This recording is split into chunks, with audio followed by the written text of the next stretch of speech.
This week, take a look as Hollywood goes dark, dangerous, and epic. You have 30 minutes to get out of the house.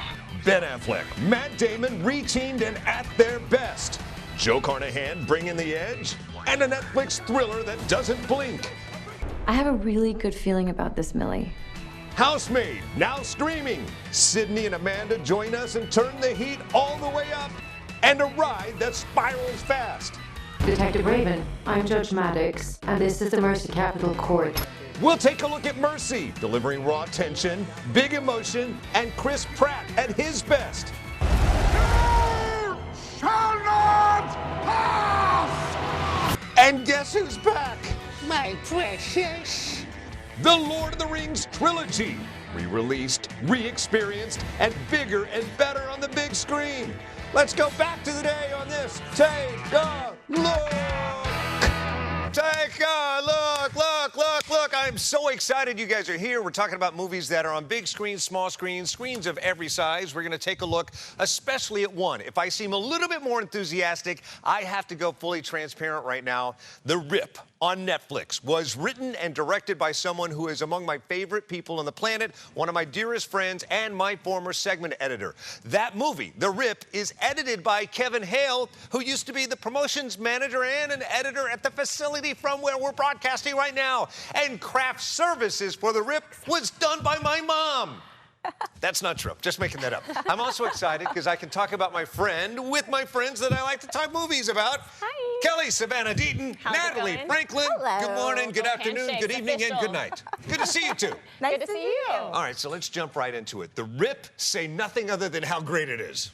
Well, I thought, no, I'm just kidding. It's definitely one of those slow burn thrillers. It's like less about, I'd say, fireworks and more about a slow fuse. Right. Ben Affleck kills that quiet, or he's not really quiet, but that discerning, very tight wound personality of his. Right. I think they both nail it. Him and Matt Damon, dream team. How about you? Yeah, I loved it. There's a lot of moral dilemmas in here. True. And, a lot of action. A lot of what would you do? Exactly. What yeah, if? Exactly. Take the money and run, baby. What if you won the lottery, or what if someone you knew won the lottery but left their ticket in your pocket or purse? Yep. Yeah, these questions. I had a chance to sit down with Joe, who, interestingly enough, I've known him for all these years, changed his hairstyle for the first time. Listen. Brother, Hey, what do you good to think? see Look, you. I did the Madonna blonde. Look at that dude, right? I just went for it. That looks great. Right? I tried to do that, but I look like Annie Lennox. There's nothing wrong. By the way, dude, if you had that beautiful singing voice, nobody care, right? Yeah, exactly. Oh, God. All right, we got to talk about this movie. Despite the fact that we're friends and I'm obligated to tell you this, I mean this wholeheartedly. This is a career best for Thanks, you, pal. for our friend Kevin Hale, for Matt, for Ben. Congrats, Thanks, dude. buddy. Thanks, brother.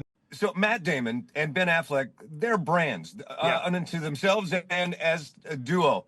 And you can't mess with that brand. And you've had opportunities before where you worked with brands and it wasn't pleasant. Yes. How pleasant was this? Dude, they're just absolute salt of the earth guys. It's like, you know, when Matt is sitting there, I'm like, all right, brother, we're just going to shoot hand inserts, you know, just a shot of the hand, and you don't have to be here for that. He goes, no, I mean, you know, this is what they're paying me for, man. You know, like all, you know, like to be that kind of wonderful and egoless at this point in that guy's career, and that level of kind of where you could be very self-important.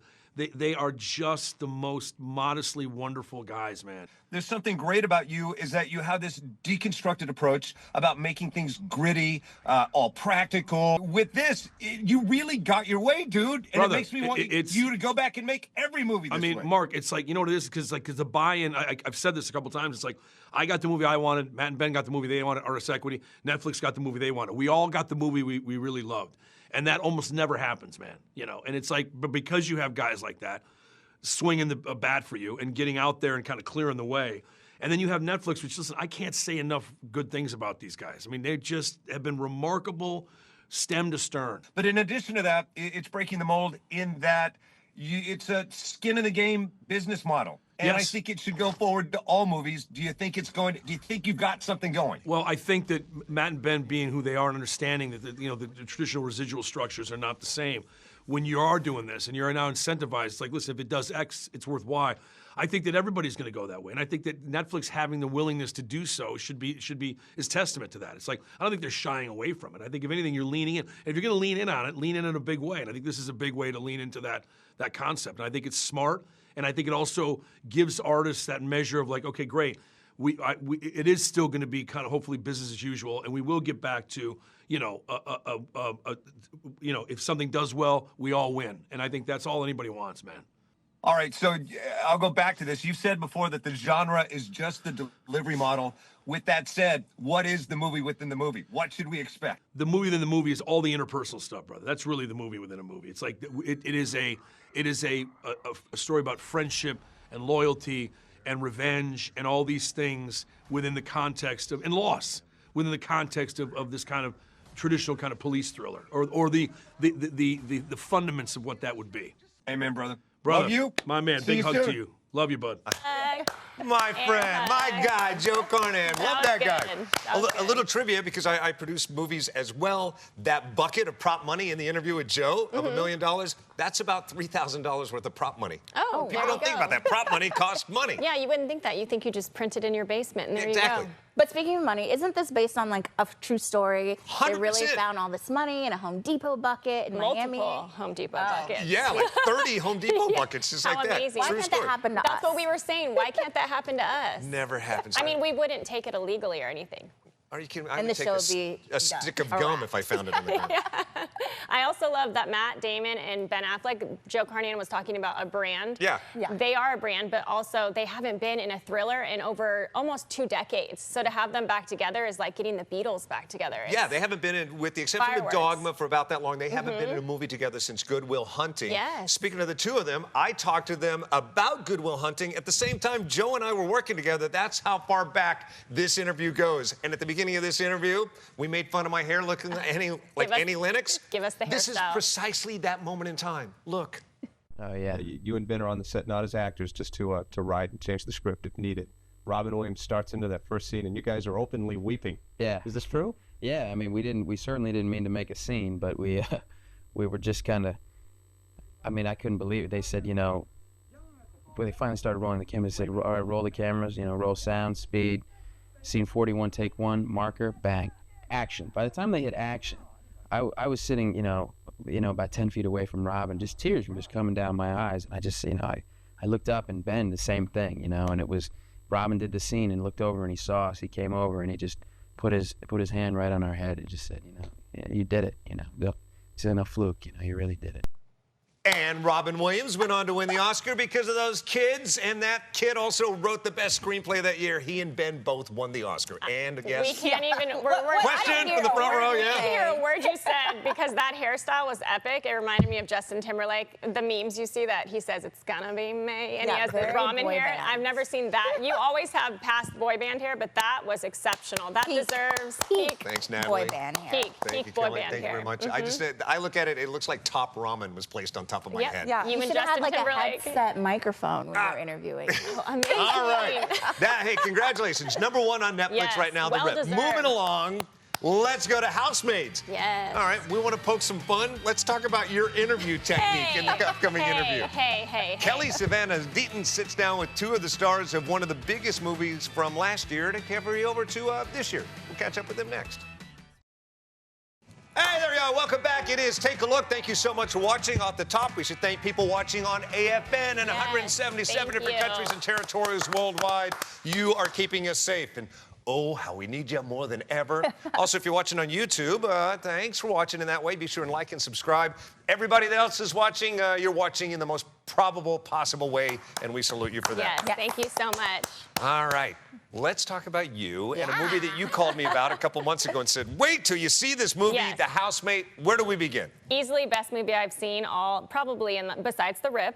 In all of last year and the beginning of this year, as that's why it's carried over. But it's stylish, it's fun, you think you know where it's gonna end. You have no idea. The twists and turns, just when you feel safe, it rips it out from under you. So Natalie, what are your thoughts based on the book? How do you think it carries over? I think it carries over well. We were just talking that there's a little surprise in this movie if you've read the book. All right, Kelly, I know how these interviews go. Sometimes they're easy, sometimes they're not. What signals I get from this is that the two actresses, your leads, were carrying on a conversation, which is good. They seem to like each other. On their own time. But you seemed a little left out. You want to elaborate? I did. So it was the end of the day, and you know, as these actors, they have one subsequent interview after the next for about 8 hours a day. This was at 3:30, 4 p.m., so they were done. They were ready to call it, and I just happened to be in the room. So you tried to play some games. I thought that worked. yeah, they were receptive-ish. Take a look. I know. When you like remember the good sides. I know. You're like, oh my God, you guys you're playful. Yeah. You're actors. I hope this is all being on the tape. This is amazing about the Just blonde. like, you know, the guy, like we've been doing all these together. And then today the four of us were together and the boys are like broing up behind us and, you know, we're chatting with the interviewer. But then Brandon was like, I wish we had blonde wigs. And then you I realize was how doable. funny they are. Yeah, they like totally are game. Well, you guys can't carry all the movie on your backs, right? They have to at least assist No, you in some way. no, we right? actually can. We don't need them, but you can, and you absolutely did. great that they were there. Yes, yes, they're nice ornaments. Yes. Well, I absolutely love this movie. It's sleek, it's stylish, it's unsettling. It hooks you so fast that you forget to breathe and trust anyone. What was the most surprising thing that you learned about one another while filming this movie that might have surprised you? I just always go back to the same thing, and I feel bad, but like it's like we literally work the same way. Yeah, no, we like. Oh, you do. Like, we That's can have amazing. a conversation up until they call action, and we'll be like, oh. And then we're gonna go in the scene, and we could be crying, screaming, laughing, and then call cut, and we're like, okay, so back to what we were saying. And you just pick up right where you left off. Yeah, See, really that's gold good at right that. there. That's a It's good awesome. working relationship and friendship. So we're gonna have time for just a rapid fire game. Are you guys ready? Yeah. Okay. Who's most likely to mistake a red flag for interior decor, meaning you are drawn to red flags versus green flags? Oh, that was a fast point. That was a fast point. I like it. Okay. Who's most likely to trust the wrong character immediately? I like how she's not even making eye contact. Who's most likely to look calm on the outside but be fully panicking internally?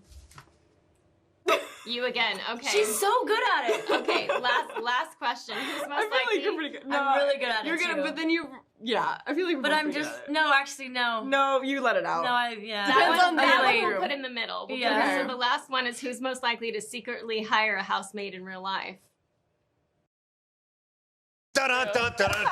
Most likely to get the housemaid in real life. I like that. I thought Amanda Seyfried was super aggressive with the game playing. She was very quick to fire her Yeah, finger. she didn't even give Sydney a chance, but that's kind of how their relationship is in the movie. So you can see that it translates, their real relationship in life translates on screen. You can tell they had a blast making this movie, and that's all of Paul Feig's movies. I love how many times you have a paradigm shift in this movie as the audience. You go, I'm worried about that person. No, wait, I'm worried about that person. That's the way I think it shines. Roller coaster.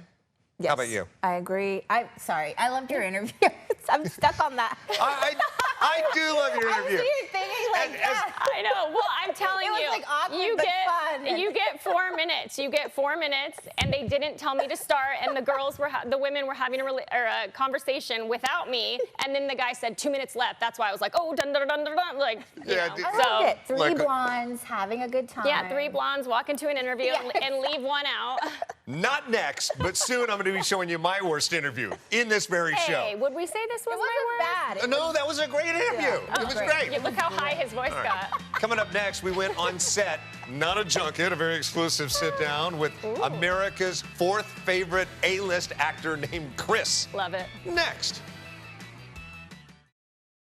Hey, welcome back. It is Take a Look. Thanks for hanging out. My name's Marcus Allen. This is the world famous Natalie Franklin and equally Kelly Savanna Deaton. Thanks for being with us. Girl. All right, so I want to talk about this movie, Mercy. I really love the premise. It's kind of fugitive meets Minority Report. It's in the not so distant future. So a lot of things are going to say, hey, that's happening right now. What if AI was the trial, juror, and executioner? Oh my God, it's so scary. I think we'd all be screwed. True. Take a look at what behind the scenes on the set. Look. My name is Detective Christopher Raven. We live in a world where murderers walk free. That all ends with mercy. This film is set in the near to distant future. With crime rates soaring, lawmakers voted for mercy. The Mercy Court uses an AI judge, jury, and executioner. There's no human emotion. You commit a murder today, you will be dead tomorrow. This is his job, to put people in this chair. So imagine the irony when he wakes up on trial in the Mercy Court. I'm Judge Maddox. You're charged with the murder of your wife. Oh my God. You have 90 minutes to prove your innocence. Get me out of here! It's unlike anything I've done before. It's a thriller. It's action-packed. So you are going to want to see this in 3D. It's going to be awesome. You kidding me?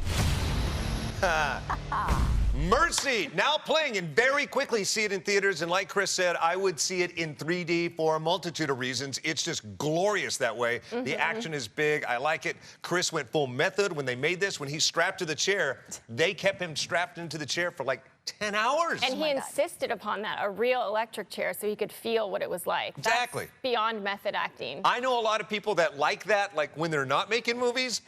It's a deep, dark story for later, but I've never heard of it in a movie. Dark web. Keep it focused. Keep it focused. Stay on target, stay on target. Your personal life. I highly recommend it. Yeah, all right. All right, see it before it goes back to the smaller screens. Coming up next, a movie that you probably have only seen over the last 25 years on the smaller screens, now back on the big screen, the trilogy, Lord of the Rings. Precious, my precious. Next. Hey, welcome back. We're in the final throes of this episode of Take a Look. I'm really excited about this because in my career, I've had the opportunity to follow many movie franchises from their beginning to end, whether it's Twilight, my favorite James Bond era, and now comes The Lord of the Rings. I got to follow it all the way through. I thought we were done with it, and now it's back on the big screen. Like you said, it changed the game. The cinematography is stunning, and even though we were talking about this, we're not huge fans of it. We can appreciate the icon, the status behind it, and again, it's just beautifully stunning. People wonder why a fantasy movie won the Academy Award, and do you think if they rediscover it in this way, they'll understand? Absolutely. Like she was saying, the cinematography is great. It's a great story to be told, and but it's just a great movie. One word: epic. Epic is not the way people are describing the interview you're about to see that I did back in the day. I'm sensing a theme this episode of our interviews. This is me catching up with Orlando Bloom, right? Yes. And Liv Tyler, probably 5 years after they've been sickened of talking about this movie. They wanted to talk about anything else. On the flip side, I talked to a younger Peter Jackson who changed the game with his Weta Studio technologies. Very cool. Just take a look. Who it is, Liv Tyler and Orlando Bloom. So good to see you guys. How you doing? On this. Excellent. Now, describe, in a nutshell, the last 4 years of your life. Wow, it's been incredible. It's been an amazing opportunity for us as actors. We've learned so much about making movies from this whole experience from Peter, and, having the opportunity to play such well-rounded, incredible characters, but also to learn so much about sort of the special effects and digital world, and it's the combination. And we've made some incredible friendships. I mean, you knew it was going to be strong, but did you have any idea that it was going to take the world over this way? You can never really know the answer to that. It's sort of like we hoped people would respond. This is a fantasy film, but it's so based in reality that it's scary, it's because it's so believable and yet unreal. So it was you never know how an audience is going to respond, but we certainly made the film with a lot of love and a lot of dedication, and Pete really kind of got everyone on the same track and on the same page and moving in the same direction as with a lot of great momentum. So we hoped, While in one way, it's got to be hugely fulfilling as an actor to see something so beautiful as your work and Peter's work paid off. At the same time, do you get a little tired of having every meal out in public interrupted by someone saying, I love the philosophy of it. Can we discuss? Yeah. I mean, for me, I feel like it's a great thing. I think we'll always be remembered for playing these characters. We'll probably be talking about this for the rest of our lives, and we've all come to terms with that. We're okay with that. So 20 years from now, when you're looking back to the making of this movie, 20, 30 years from now, if one anecdote upon the set comes out of it, what would that be? Maybe one night out drinking that turned haywire, or something fun came out of it. Oh my God, there's millions. There's so many, because it was... I hope they do come back. It's just really hard to remember them now, Like, I really have to think. It's been, can you have an anecdote from the past 4 years of your life, like one thing? It's hard. It's so hard. Most of that part of my brain is so fried. Instead, let's just talk about shoes. What's going on there? That's kind of elf-like in itself. Yeah, they're really comfy Nikes. Yeah. Hey, how are you? Honor meeting you. I've got to say with the utmost sincerity, more than I've ever met before in my life, congratulations on this. Thank you very much. Thank you. And the movie's about a journey, so talk about your journey. You know, when you set out all those years ago to make 3 movies at the same time. Well, it took Frodo 14 months to reach Mount Doom. It's taken us 7 years. So our journey's been a bit tougher, although we haven't had people trying to shoot arrows at us like Frodo has. Right. No. But, you know, you've had other kinds of arrows, metaphorically. Yeah, I mean, no, it's... I guess we would have never dreamed that we'd be where we are today 7 years ago. You know, you set out to make a film, you don't really have any expectations. You just hope that people are going to like it. Some people, and we just wanted New Line to get their money back because they did this huge gamble making 3 films at the same time, and all that we wanted really was to make enough money that they'd kind of break even and the whole thing would be okay. But obviously, it's kind of gone through the roof. It's a bit of a dream come true. That guy, one of the greatest cinematographers of all time. His Weta Studios now surpassing Lucasfilm with many of the special effects that they're creating. And I think this is one of the prime time examples of a literary adaptation done right, done beyond right. This changed the game, I feel like, for the whole literary adaptations in the future. Hey, give me some credit because in that interview I did say, hey, 20 years from now? And there we are 20 years from now. You're such a sage. Although it failed miserably because when I asked it 20 years from now, she said, I can't remember 4 years ago. Yeah. Now they're like, Hey, was I in that movie? You know it's bad when I go, hey, those are some shoes. That was a great pivot. That pivot was, your charisma shined through no matter what. I appreciate you, both of you. Hey, thanks for hanging out. Natalie Franklin, where do we find you? Natalie the Hero on all socials. There you go. Kelly Savanna Deaton, as always, a thank you. pleasure. Kelly Savanna Deaton. And find me at TV Marcus Allen again. Thank you so much for watching. We'll see you next time on Take a Look. Thank you.